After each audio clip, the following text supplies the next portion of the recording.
প্রথমেই আমি আপনার বাংলার চ্যানেলকে ধন্যবাদ জানাই। পশ্চিমবাংলার এই মুহূর্তে নেতা হিসেবে কর্মী বা সাধারণ মানুষের কাছে সবচেয়ে গ্রহণযোগ্য নেতৃত্ব যিনি দিতে পাচ্ছেন বা দিচ্ছেন তার নাম অবশ্যই শুভেন্দু অধিকারী। আর নীতি যদি বলেন, এই মুহূর্তে একদম ইনস্ট্যান্ট হাতে গরম পশ্চিমবাংলার যে ডেমোগ্রাফি দারুণভাবে গত 70-75 বছরে চেঞ্জ হয়ে গেছে।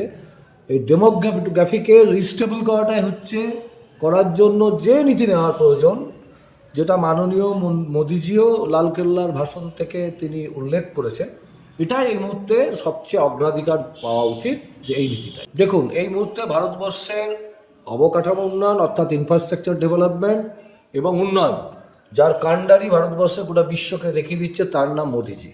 তো পশ্চিমবাংলায় যদি বিজেপির সরকার গঠন হয়, তার যে তৈরি করা ফ্রেমওয়ার্ক, সেই ফ্রেমওয়ার্কের মধ্য দিয়ে গোটা ভারতবর্ষের যেমন অগ্রগতি এগিয়ে চলেছে, বিশ্বে এই মুহূর্তে সবচেয়ে fastest growth GDP India establish করেছে তো 5-7 বছর ধরে, সেটা এখানে তার প্রতিফলন অবশ্যই পড়বে এবং সেটাও তাই ঘটবে।